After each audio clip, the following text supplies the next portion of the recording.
Well,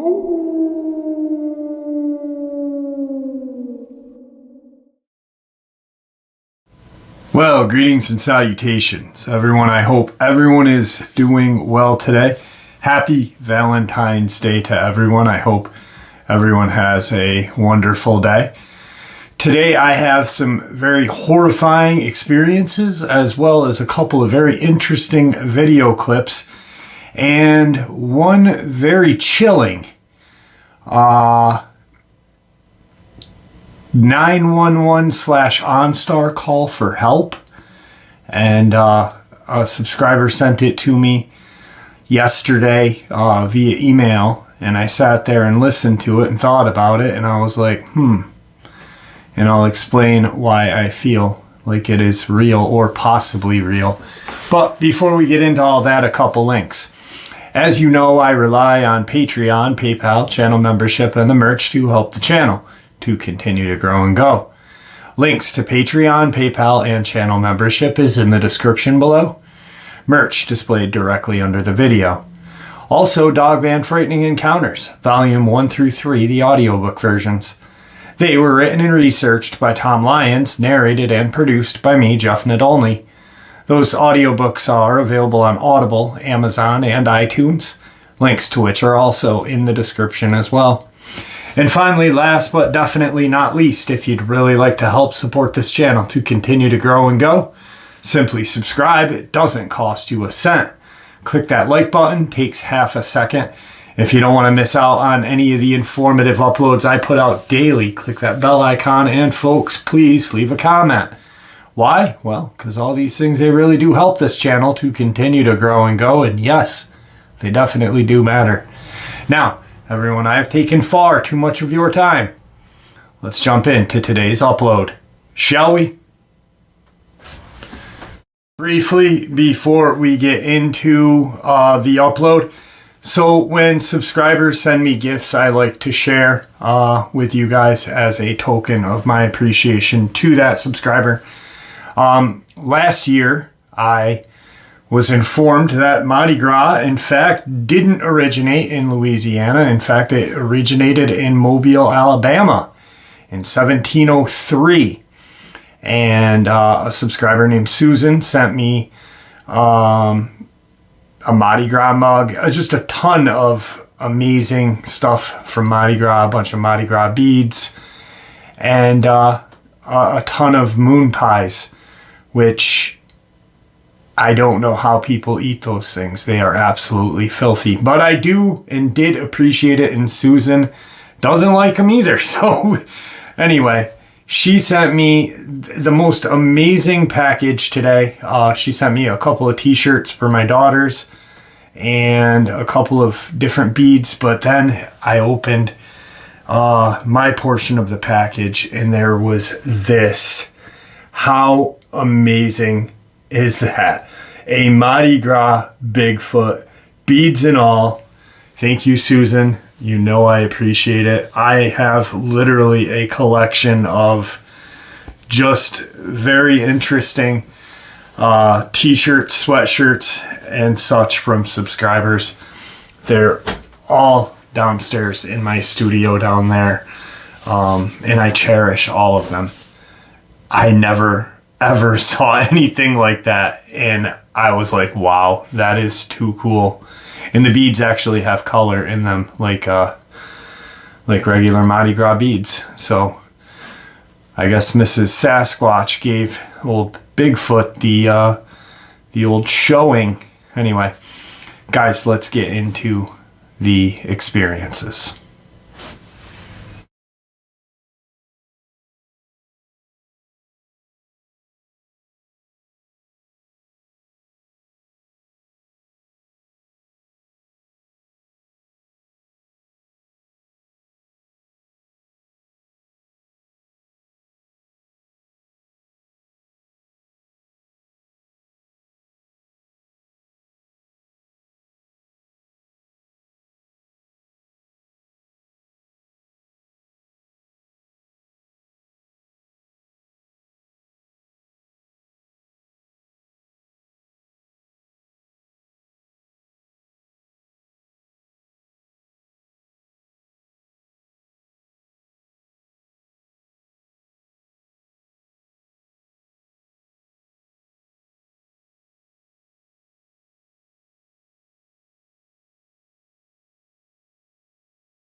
Okay, the first video clip that we see, or just saw, is out of Oklahoma.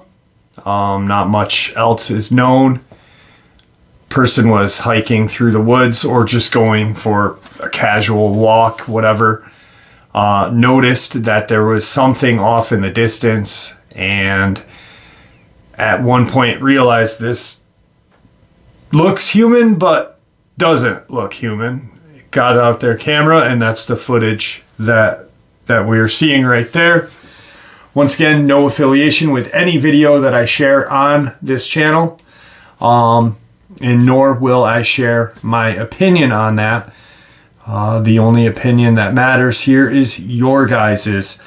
So on to today's first encounter, which I've had numerous accounts out of this area. Actually, I have another subscriber experience downstairs on my desk right now. That'll probably be tomorrow's upload after I speak to them again. But let's get into this. This was about 23 years ago, and I had no clue about Dogman, and I did not believe in anything supernatural back then. I was hunting wild hog in one of the southernmost areas of the Great Dismal Swamp. This is far south of the wildlife refuge where it ends at the Albemarle Sound in eastern North Carolina. I put my boat in the water at a friend's house about a half an hour by water from where I went into the swamp. This was late November, so it was pretty cold and very overcast, and it got dark at around 5 or so. It was about noon when I tied up and got out of the boat. The first hour or so was pretty uneventful. I was working my way inland. Some of this part of the swamp can be walked through when the tide is low, and it's just marshy with deeper canals and bogs scattered about, but there aren't any trails or marked paths or anything, so you really have to pay attention where you're going, and definitely need a compass since you cannot see the sun. It's pretty dark there, even on a bright sunny day. I was back in there for maybe a couple of hours and looking for signs of hog. I could tell some had been back there at some point, but it had been a while. I got a little further in and started smelling what I thought was boar. It's rutting season, and the male wild hog have a very distinct odor. It's a musky kind of fermented smell mixed with old poop and urine. Kind of hard to explain if you've never smelled it before. However, this was different. It was musky, but more like an outside dog soaked in water. I stopped to look and listen, and after 10 or so minutes started hearing snuffling, breathing that came and went. After a bit, I started to hear some growling. I started to get a little freaked out because it didn't sound like a hog, and it sounded big. I stopped again and knelt down and waited and looked. Where I was at the brush was really thick, so I really couldn't see more than 20 feet or so in front of me or in any direction at that. That's when I started to see a little movement. It definitely was not moving like a hog. It was kind of low walking, crouched down, but not on all fours, and I was only getting glimpses of it. And it would stop. It was maybe 40 feet away. This is when I actually started to get scared. I was born in northeastern Kentucky and spent most of my free time as a kid in the woods, camping, riding dirt bikes, and have always been comfortable, even in the deep woods. So when I moved to North Carolina, I fell in love with the swamp. This is the first time I think I had ever felt real, actual fear. I had a Mossberg 590 shotgun full of 3-inch double-aught buck, but no extra shells and no pistol. The 590 also has a bayonet lug, so I took out the bayonet and put it on. I started backing up, not taking my eyes off where I had last seen whatever this was. A few minutes later, I hear it again, a little further away over to my left. I'm probably about 3/4 of a mile into the swamp, which doesn't seem very far, but the terrain does not make for very quick movement. This goes on for about another 20 minutes while backtracking out as fast as I can, and I'm still hearing it and catching glimpses of movement, and the smell is getting stronger. After a bit, I realize that this thing has gotten between me and the way I came from my boat, and now I'm starting to panic. I try to start getting further away from it, heading in the right direction, and then I see it again, and it's standing up, and it's pretty damn tall. It was still back in the brush, so I couldn't really make out the details, as it was dark as hell back there. I wanted to cry and run, but I knew that was bad. It didn't seem like it wanted to get into the water, so I started wading through the canal heading back toward my boat. I started to put some distance between it and myself, so I get back onto hard ground and move a little faster, but I can still hear it snuffling and growling and moving through the brush, but it's not close anymore. I made it back to my boat, and I'm soaking wet, freezing, but thank God I made it out of there. And just in time, it was getting foggy and starting to drizzle. I had never been that scared in my life. I made it back to my buddy's house and told him what happened, and I could tell he knows something when I tell him where I went. He brings me in and gives me some hot coffee with a big slug of bourbon in it. When I calm down, he takes me to the other house out back of his property where his granddad lives. I had met his granddad before, but he had always kind of been standoffish with me.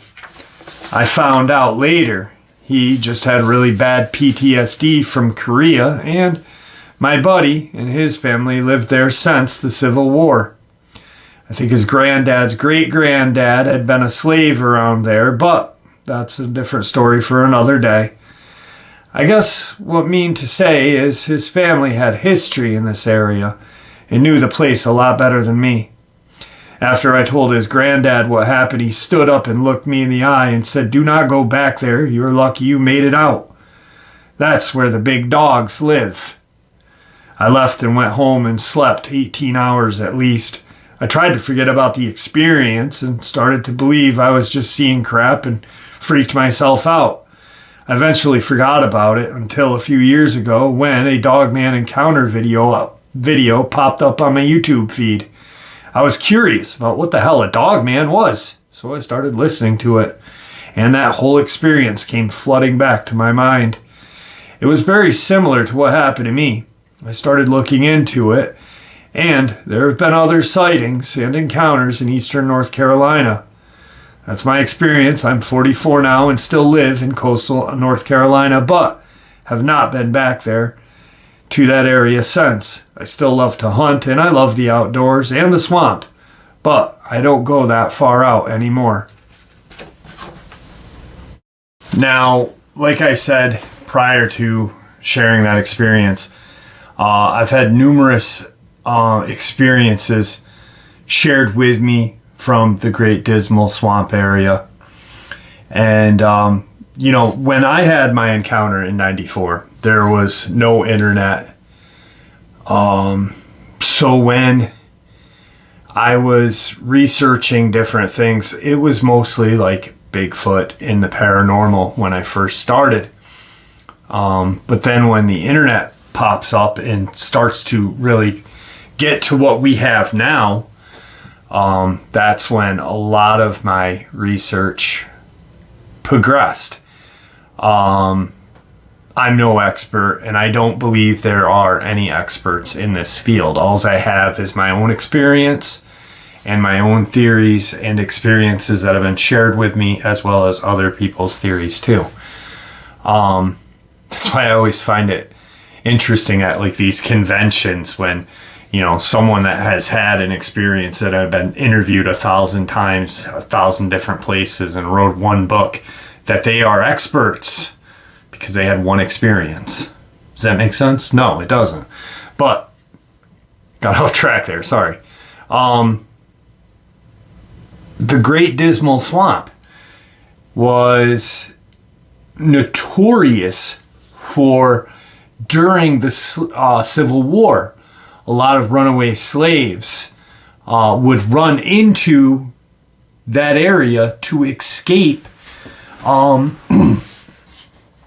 their captors and hide. And there were old stories from, former slaves passed down to generations talking about these dogmen in these swamps. And the people that were pursuing the slaves wouldn't go in there because they knew what was in there. And that just shows you how crazy and how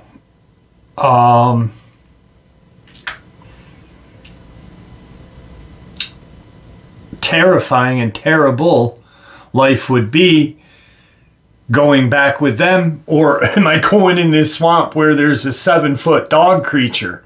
I'm going in the swamp. But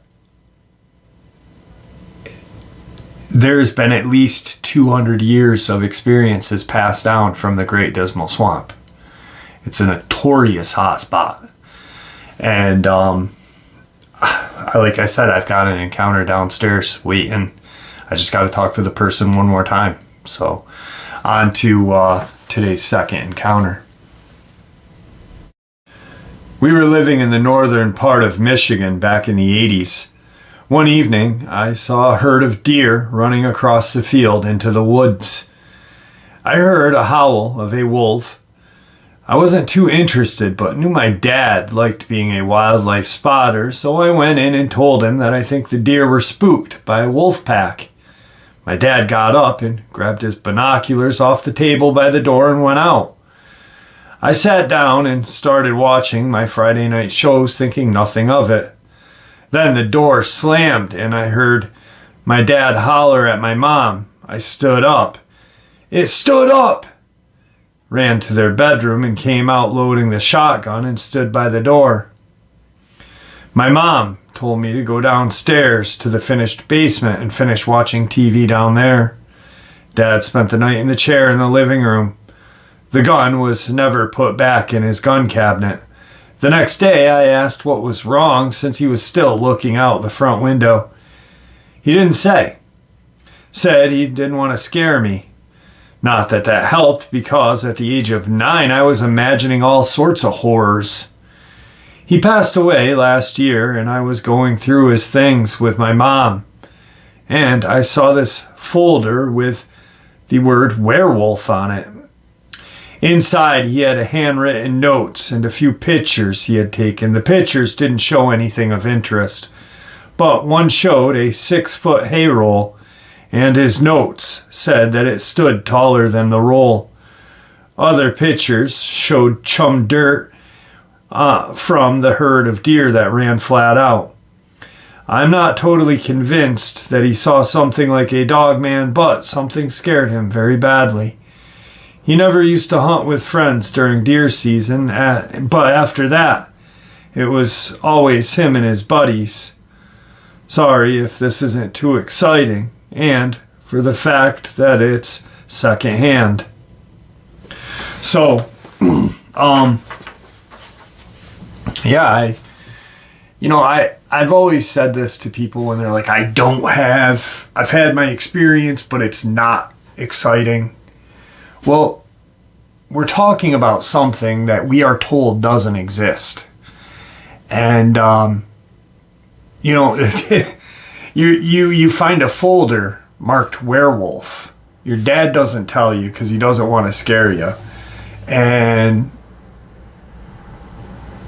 there's handwritten notes and such. And obviously it changed him. So, I'd say he saw a werewolf. Funny thing, I was thinking about this, sharing this in a way of having it come up. But I was watching an interview, and it has nothing to do with my political affiliations. But I was watching a interview with Robert Kennedy Jr. And for those of you who've been with the channel, all of you know I'm a Tea Party Republican. But I have a lot of Democratic views as well. No, I wouldn't even say that. I'd say that I'm an American that just wants what our founding fathers wanted. The freedoms that we were promised. So, but RFK Jr., he fascinates me because he is classified as a conspiracist. But he was talking about how the media, and I've always said this with the attacks and stuff, how the media always spins a narrative. And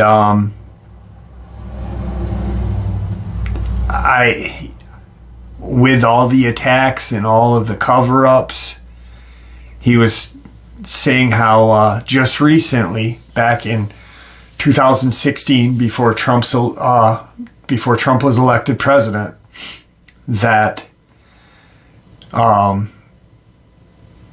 Obama had passed the law to where the CIA could use the media to feed the American populace propaganda and lie to us.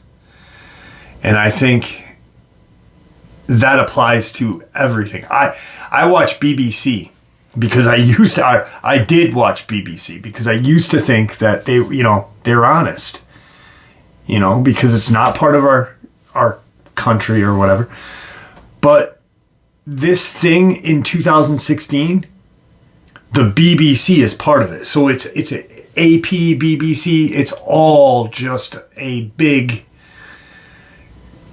conglomeration of media agencies lying and spreading the lies and covering Dogman accounts up, Bigfoot accounts up, UFO, UAP, this and that.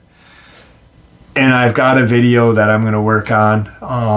I wrote some notes about it that has a lot to do with that. I don't know why I brought it up with that, but our government is hiding way too much from us. And we need to stand up and do something about it. We really do. Because I do consider myself a amateur journalist or an independent journalist. And I really think that, any researcher that has a YouTube channel that is sharing information that is something other than a creepypasta or some fiction, is a journalist. But we are not in that control yet. Some may be. But I think that's why there are a lot of little idiosyncrasies that don't match up with things on YouTube, Google. Anyway, sorry, let's get into the next encounter. I was driving my husband's Ford F-150 to Kansas City late at night from Joplin, Missouri.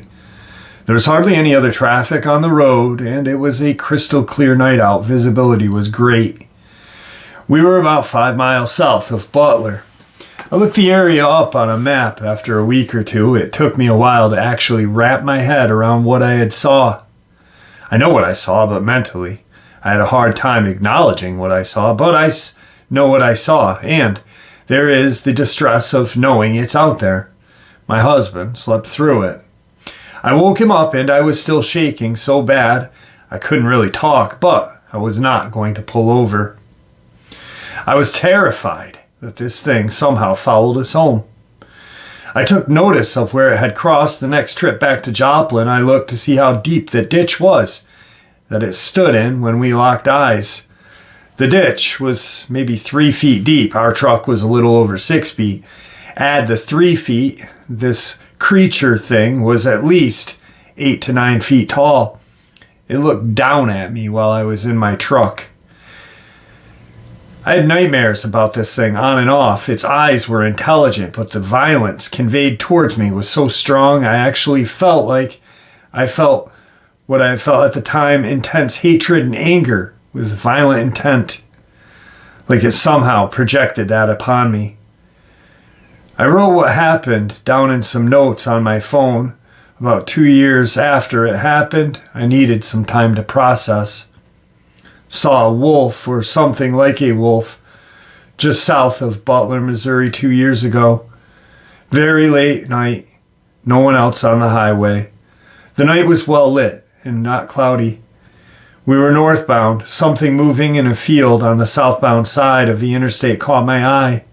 It was way out there. Whatever it was is extremely fast, and I realized it was running at an angle to the highway, and it would collide with our truck. It was moving so fast. I barely had time to realize it's heading straight towards us on purpose, so I sped up. This all happened within seconds. It's moving faster than we are, and I'm doing 75. Highway 49 north. I sped up to 85. It leapt across the southbound lanes like it was nothing and skittered haphazardly, barely in front of us. If I hadn't sped up, I think it would have landed in front of us far enough to cause us to wreck. Time seemed to stop. Like being in an accident or something, how time slows. It stopped in the ditch on our side of the road and stared straight into my eyes. I felt extreme danger. It looked pissed. It looked intelligent. I was afraid it would foul and jump into the bed of the truck. I sensed its hatred of us. Felt it wanted to hurt me. I floored it. Scared the shit out of me. I hate that area. I was still shaking after we got home. This thing was at least 8 feet tall, dark gray and black. It stood on its hind legs, enormous head, ran on all fours, but with a weird gait. Wolf-like, but like a wolf that was extremely distorted. It had unusually long front legs and almost finger-like long paws. Nothing human about it, but it was definitely intelligent, and I felt hunted, like it had just tried to hunt us. I had nightmares for weeks straight, and still do from time to time after we travel through Butler on the interstate. I will never stop in that area. Nope. Don't know what it was. Never seen anything like it. It's not normal, though. I used to go hunting with my dad, looking up missing people for the area. It's off the charts compared to a large city like Springfield. That thing made me doubt what's actually out there. Yeah. So that was like her notes. These things have done that multiple times. The ambulance driver from Connecticut, or passenger, paramedic. He's in the passenger side. His partner was driving, and they saw Dogman. And he had just seen the one. But it was enough to mess him up. But he realized that his partner was messed up even more than he was. And for years, he waited. He was like, what did you see that I didn't? Come to find out, being that the driver has a junction area with cameras, and they feed through very quickly. They don't record. The only recording camera on an ambulance is in where the patient would be held. But there were 4 dogmen tactically trying to stop the ambulance, one in front to slow it down, two behind and one coming up the side on the passenger side, which he couldn't see because he wasn't looking out his mirror. He was looking straight ahead. But the driver could look out both mirrors and use the camera to see. Dr. Nancy Shaw in Georgia. I am 100% a firm believer that she was hunted by dogmen and pulled out of her car. This was obviously a little while after Brenda Hamilton. The 77-year-old school teacher from Beaumont. But they find Nancy Shaw's car pulled over on one side of the road, her body on the other, her car still running, door wide open, her body torn apart. Another woman in Scotland, car stopped, her body's found in a field a little ways away from her car. They blame it on, fox and some other kind of small rodent-like animal. Badger. No, not badger. Maybe. I don't know. But just not feasible. So these things are tactically hunting humans. They're not cuddly mascots. They are definitely not. All right, let's get to the next video.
So that video was out of Michigan. Some boaters enjoying a beautiful sunny day, coming up to an island, and they spot what appears to be a large bipedal creature. I find it very, very scary for my area because I live in the Adirondacks, as all of you or many of you know, and we have Lake George is a spit away, and Lake Champlain is like 20 minutes away.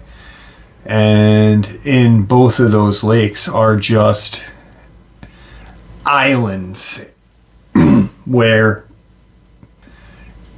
any of these creatures could just swim to and live without being bothered by humans. So that video kind of resonates with me a little bit. On to today's final encounter. On this day, my buddy and I were set up in a clearing that butted up to a large tract of woodland in northern Illinois. This was one of our favorite spots to bang out a couple of coyote every now and then.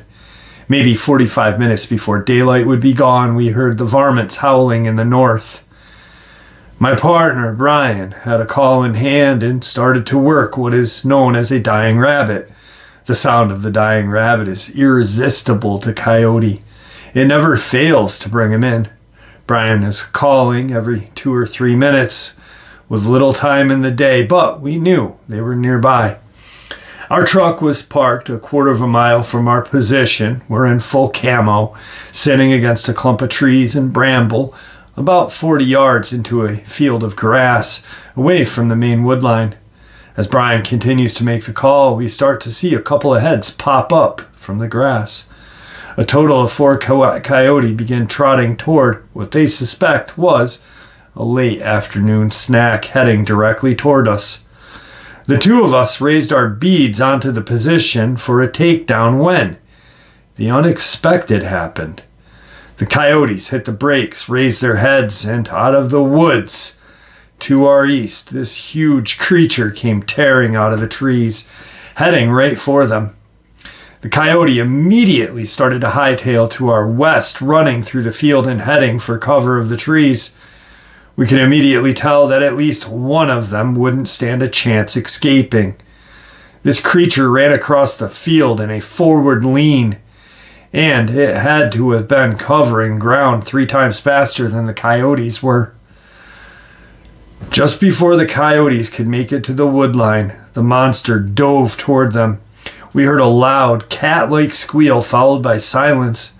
We sat in our position, stunned by the spectacle that was unfolding before our eyes. The creature arose to its feet with a coyote in hand.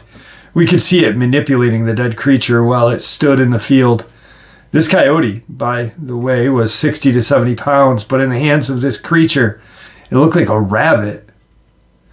That's how big this creature's hands and arms were. We ducked down low as this creature turned and slowly walked back across the field in the direction it had come from, eventually disappearing into the timber. As you can imagine, this was an unbelievable sighting in any man's book. In hindsight, one of the most frightening aspects was that we had been sitting, making calls for about 3 hours before anything happened. We were now left wondering if we had actually been calling in this creature that happened to be closing in on our position when the coyotes showed up. I guess we should thank God for sending those coyotes, because this creature had come out of the trees only 80 yards from where we sat, and it could have been on top of us before we'd even have time to react. This monster appeared to be moving as fast as a speeding 4x4 across the field. There's no way to really judge just how fast other than estimating 40 miles an hour. The coyotes were at a complete disadvantage in the tall grass and bramble, not to mention the fallen trees and patches of brush throughout the field that they had to navigate through and run. The creature, on the other hand, just took the straight line and sprinted clear across everything and anything in its path at the high speed. It was incredible to watch. After the kill was made and the creature left, the 2 of us did not venture out of that field where the incident had occurred. We were quite happy to get out of there with our shirts still on our backs. The creature was everything that we had seen and heard about. It had to have been every bit of 8 feet or more and looked like a brick shithouse on legs when it ran across the field. When it had committed that dive for its prey, it launched itself like a basketball player like a baseball player stealing second base. We heard the brief yelp or screech sound as the coyote met its demise, and it was all over. After we made it back to the truck, the 2 of us were just talking about the dive for the kill and thought it actually made a lot of sense. We thought how the alternative options available to such a huge creature trying to reach in an effort to grab such a small, evasive creature. To us, it would be like you or I trying to catch a mouse with our hand while running around the house. It'd be virtually impossible. I think the same thing is true for them when hunting smaller game.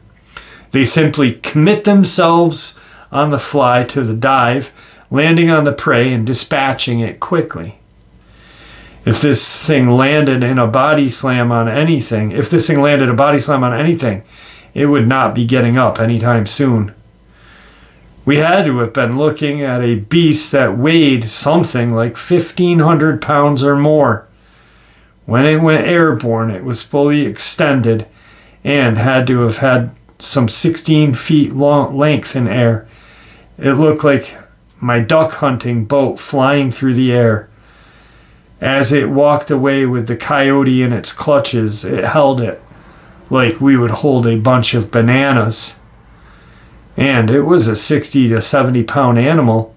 It never turned to look in our direction, so we are unknown at the time.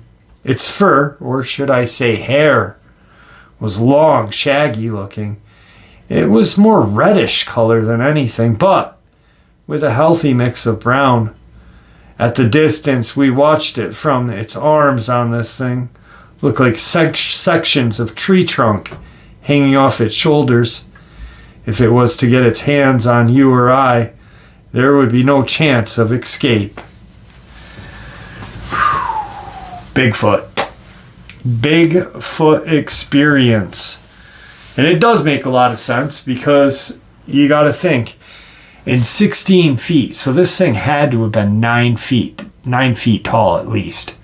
Because they're talking with the arms stretched out while it dove in for the kill. Whew. Ha ha! Terrifying, my friends, terrifying. And that was a dumb laugh. Let's jump into today's final video. House emergency. This is Kyle speaking. How can I help you? Hello? Something just ran in front of us on the road. We're in the ditch. We rolled over. How many people are in the car, and is anyone injured? There's 2 of us. I don't think we have any injuries. Is the car on its top or wheels or what? No, it's kind of sitting on its side. Hold one moment, please, while I contact emergency services. Okay.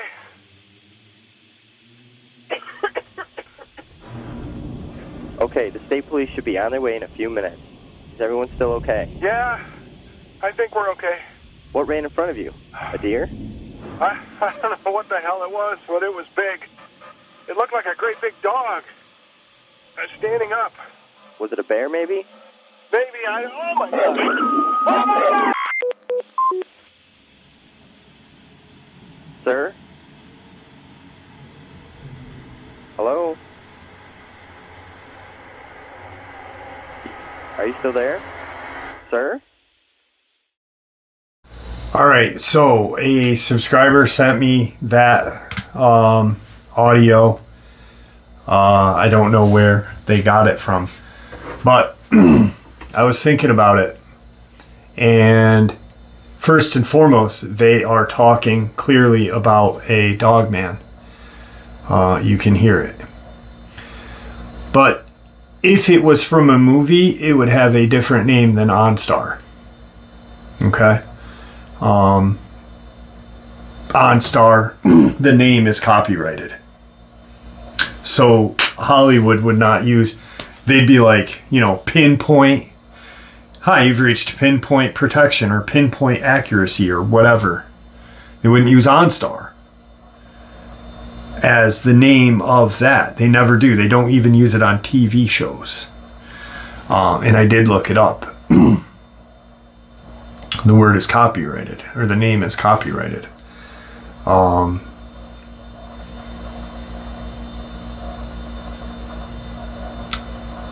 Whatever it was made the vehicle crash. And OnStar contacts the people. The man describes what had happened. You can hear the distress in his voice. And then you hear whatever ended that call. Do I feel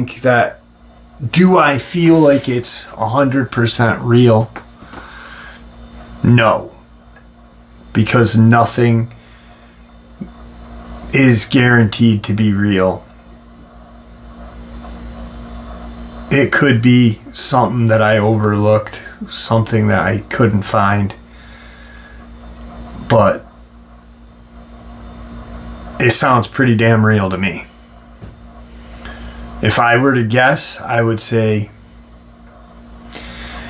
somewhere between 85 to 90% chance that it is a legit OnStar call for help from a Dogman accident, causing an accident. What did I say a couple minutes ago? They tactically will cause accidents to hurt or hunt human beings. They are not a mascot. They are dangerous animals or dangerous demonic entities. We don't know 100% sure either way. We just know that some have been seen having the qualities and appearance of a demon. Even though it looks like a Dogman or a Bigfoot, it still has that kind of whatever. And then we've seen and heard about the people that have shot these creatures and they bleed and they die.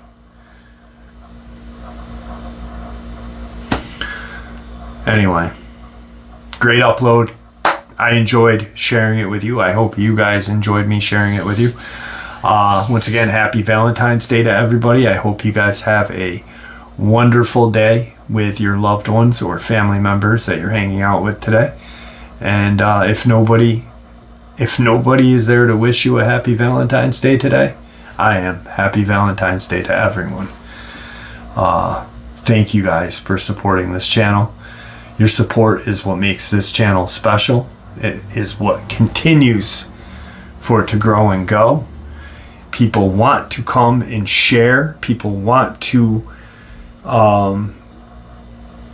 share their experiences, share their theories. Why? Because it's nothing I did. It's what you guys have done, and you guys have created a community in the comment section where there is no nitpicking, no kind of actions causing distrust and, whatever. Which is great because the community of cryptozoology doesn't need any more distrust. We are already distrustful of everything our government does to hide these creatures from us. We don't need it within our own circle. And you guys have done that, so thank you. Everyone, please stay safe, happy, healthy, and ever vigilant, keeping an eye on our children, our pets, our family, and friends. These creatures are real, they are out there, and they are dangerous. Share this information with the people you love and care about, and it may just help save their lives someday. Until next time, never stop asking questions, never stop searching for answers, and God bless you all.